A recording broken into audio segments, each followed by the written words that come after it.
আজকে যে চাটনি দুটো তোমাদেরকে করে দেখাবো, তোমরা যদি এইভাবে চাটনি করে ফ্রিজে রেখে দাও তাহলে এই চাটনিটা তোমরা অনেক দিন রেখে রেখে খেতে পারবে।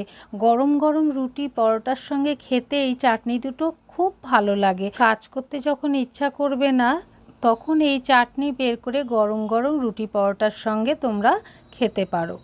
নমস্কার বন্ধুরা, রন্ধনিকা 48 চ্যানেলে আপনাদের সবাইকে স্বাগত জানাই। আজকে আপনাদের নতুন একটা রেসিপি করে দেখাবো। চলুন তবে রেসিপিটা শুরু করি। বিশেষ করে যারা ধনেপাতা খেতে ভালোবাসো তারা এইভাবে ফ্রিজে করে রেখে দিতে পারো। ধনেপাতার গন্ধ যেই রকম থাকবে সেই রকমই থেকে যাবে, একটুও চেঞ্জ হবে না। প্রথমে ধনেপাতাগুলো বাজার থেকে কিনে নিয়ে এসেছি। এখন সবসময়ই ধনেপাতা পাওয়া যায়, তবুও এইভাবে যদি চাটনিটা তোমরা করে রাখো তাহলে গরম গরম রুটি পরোটার সঙ্গে খেতে খুব ভালো লাগবে। গোড়াগুলো কেটে নিলাম, কেটে নিয়ে খুব ভালো করে ধুয়ে নিতে হবে। ধুয়ে নিয়ে একটু জলটাকে ঝরিয়ে নেবে, তাহলে একটু শুকনো শুকনো হয়ে যাবে।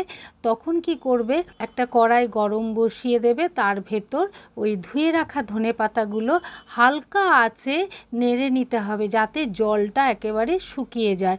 আর জল থাকলে তখন চাটনিটা রাখা খুব প্রবলেম হবে। সেই জন্যে গ্যাসের ফ্লেমটা মিডিয়াম টু লো করে প্রথমে ধনেপাতাগুলো আস্তে আস্তে একটু নেড়ে এইভাবে করে নিতে হবে। তোমাদের যদি এই ধনেপাতার চাটনিটা ভালো লাগে তাহলে সাবস্ক্রাইব করে নোটিফিকেশানটা অন করে রাখবে।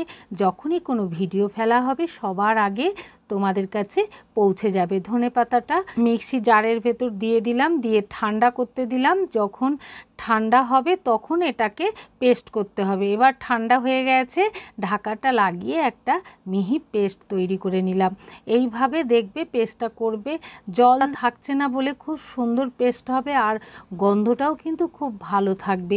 তারপর মিক্সি জার থেকে আস্তে আস্তে বের করে একটা ডিশে নামিয়ে নিলাম। তোমরা দেখে বুঝতে পারছো কতটা শুকনো করে পেস্টটা করেছি।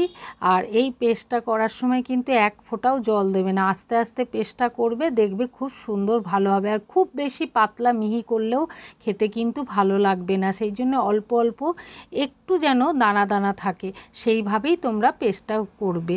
আর এদিকে তেঁতুলটা একটা বাটিতে ভিজিয়ে রেখে দিলাম। আর কড়াই গরম বসিয়ে দিয়েছি, তার ভেতর তেল দিয়ে দিলাম। তেলটা যখন একটু হালকা গরম করতে দেবো তার মাঝখানে কি কি মশলা লাগছে সেগুলো তোমাদেরকে একবার, এই মশলাগুলো দিয়ে যদি তোমরা এই চাটনিটা বা আচার যেটা বলতে পারো তোমরা, সেটা খেতে এত সুন্দর হবে। একবার যদি তোমরা না করো বিশ্বাস করো বুঝতে পারবে না যে কতটা সুন্দর খেতে হয়। তেলটা গরম হয়ে গেছে, এবার তার ভেতর শুকনো লঙ্কা দিয়ে দিলাম আর গোটা 15-20টা রসুন দিয়ে দিলাম। দিয়ে ভালো করে ভেজে নিতে হবে। যখন শুকনো লঙ্কার গন্ধটা খুব সুন্দর বেরোবে তখন এর ভেতর আদা গ্রেট করে দিতে হবে। আদা যদি গ্রেট করে না দাও তাহলে তোমরা বাটাও দিতে পারো। নিয়ে আদাটাকে একটু ভেজে নিতে হবে। ভাজার পর 1 চামচ 5 ফোড়ন দিয়ে দেবো। 5 ফোড়নটা দেওয়ার পর মৌরি দিয়ে দেবো 1/2 চামচ। নিয়ে মৌরিটা দেওয়ার পর দুটোকেই খুব সুন্দর করে ভেজে নিতে হবে। আর তোমাদের সবসময় মাথায় রাখতে হবে গ্যাসের ফ্লেমটা মিডিয়াম টু লো রাখতে হবে।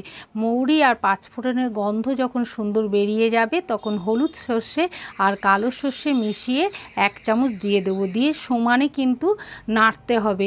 নাড়তে নাড়তে যখন মশলাগুলো খুব ভালো করে ভাজা হয়ে যাবে তখন তেঁতুলটাকে ভালো করে গুলে নিয়েছি। গুলে নিয়ে কড়াইয়ের মধ্যে দিয়ে দিলাম, দিয়ে সমানে নাড়তে হবে। নাড়া কিন্তু বন্ধ করলে হবে না। নিয়ে বাটি ধুয়ে একটু জল দিয়ে দেবো। জল দিয়ে সমানে এইভাবে নাড়তে হবে। নাড়া কিন্তু বন্ধ করলে হবে না, বন্ধ করে দিলেই নিচে লেগে যেতে পারে, তখন গন্ধটা একদম বিচ্ছিরি হয়ে যাবে। সেই জন্যে সমানে নাড়তে হবে। আর এইদিকে এইভাবে নাড়তে নাড়তে মাঝখানে ধনেপাতাটা দিতে হবে। যখন ধনেপাতাটা দেব তখন কিন্তু গ্যাসটাকে বন্ধ করে দিতে হবে। দিয়ে ধনেপাতাটাকে খুব ভালো করে মিশিয়ে নিতে হবে। তোমরা দেখে বুঝতে পারছো ধনেপাতা বাটাটা কড়াইয়ে দেওয়ার পর ওই মশলাগুলোর সঙ্গে আর তেঁতুলটার সঙ্গে খুব ভালো করে মিশিয়ে নিতে হবে। মেশানো হয়ে গেলে স্বাদ অনুসারে লবণ দিয়ে দেবো। লবণটা দিয়ে আবার লবণটাও ধনেপাতার সঙ্গে খুব ভালো করে মিশিয়ে নেব। আগেও তোমাদেরকে বলেছি গ্যাসের গ্যাসের ফ্লেম কিন্তু বন্ধ থাকবে। এই সময় যেইটুকুনি গরম থাকবে সেই গরমেই এই জিনিসগুলো দিতে হবে। তারপর অল্প একটু চিনি দেবো। চিনির পরিমাণটা তোমরা ইচ্ছা করলে বাড়িয়েও দিতে পারো, আবার কমিয়েও দিতে পারো। আমি এখানে 1 চামচ চিনি দিলাম, দিয়ে দুটো জিনিসকেই খুব ভালো করে মিশিয়ে নিলাম। এটা দিলাম কাঁচা অবস্থাতেই এই কারণেই যে এতে ধনেপাতার গন্ধটা কিন্তু থাকে, আর এই ধনেপাতা দেওয়ার পর যদি আমি ফুটিয়ে দিতাম তাহলে কিন্তু ধনেপাতার গন্ধটা থাকতো না। সেই জন্যে আর তার সঙ্গে ধনেপাতার যে কালারটা সেই কালারটা কিন্তু চলে যেত, সেই কারণেই আরও আমি ফোটালাম না। এতে কি হবে, ধনেপাতার গন্ধটাও থাকবে আর কালারটাও সুন্দর থাকবে, আর খেতেও কিন্তু খুব সুন্দর হবে, আর অনেক দিন ফ্রিজে রেখে তোমরা খেতে পারবে। এই কারণেই ধনেপাতাটা দিয়ে আমি ফোটালাম না। আর কালো হয়ে গেলে ধনেপাতা দেখতে কিন্তু ভালো লাগে না, অনেক সময় খেতেও ইচ্ছা হয় না, সেই কারণেই কিন্তু আমি ফোটাইনি। যাই হোক, ধনেপাতা চাটনি হয়ে গেল। এইবার বাদাম, তিল আর টমেটো দিয়ে আরেকটা চাটনি তোমাদেরকে করে দেখাই। এই চাটনিটাও তোমরা ঘরে রেখে অনেক দিন ধরে খেতে পারবে। কড়াই গরম বসিয়ে দিয়ে তার ভেতর বাদাম দিয়ে দিলাম, আর কি কি লাগছে সেগুলো তোমাদেরকে একবার দেখিয়ে দিয়েছি। বাদামটা ভেজে একটা ডিশে নামিয়ে নিলাম। ঠিক একইভাবে তিলটাকেও ভেজে নিতে হবে। ভাজা হয়ে গেলে একটা ডিশে নামিয়ে রাখবো, আর এই দিকে একটু ঠান্ডা করতে হবে। তার মাঝখানে মিক্সি জারটা নিয়ে নিচ্ছি, নিয়ে তার ভেতর টমেটো কুচি দিয়ে দিলাম। টমেটো কুচিটা দেওয়ার পর বাদাম দিয়ে দেবো, বাদামটা দিয়ে তিলটাকে দিয়ে দেবো। আর এইভাবে যদি তোমরা তিল, বাদাম আর টমেটো দিয়ে যদি চাটনি করে ফ্রিজে স্টোর করে রাখো তাহলে অনেক দিন খেতে পারবে। তারপর দুটো কাঁচা লঙ্কা দিয়ে দিলাম। কাঁচা লঙ্কার পরিমাণটা তোমরা ইচ্ছা করলে বাড়াতে পারো, আবার কমিয়েও দিতে পারো। তারপর একটা শুকনো লঙ্কা দিলাম, দিয়ে একটা মিহি পেস্ট তৈরি করে নেব।